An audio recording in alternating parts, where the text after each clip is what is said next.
Model, 66-plate CITROEN Relay Boxer 35L2 long wheelbase, 2.0 BlueHDi H2 van 130 PS Enterprise Euro 6 ULEZ compliant spares OR repairs Starstruck. Body, white, panel van. Mileage, 122653.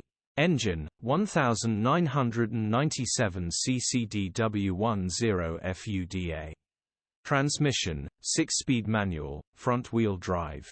Mechanical summary: engine starts and runs fine, but is knocking, so will need engine repairing or replacing. Also, there is a plug-and-play fuse box under the bonnet which was not there when we collected it, so we use another one from another vehicle of ours to hear the engine running, so that's how we confirm the engine runs but is knocking. You need to get under the bonnet fuse box.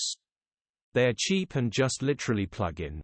Grin. Condition summary: bodywork is in decent, average condition. Interior is in decent, average condition. Rear load area is in decent, average condition, genuine honest work van.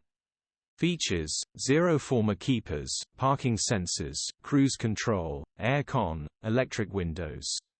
EU status, Euro 6. HP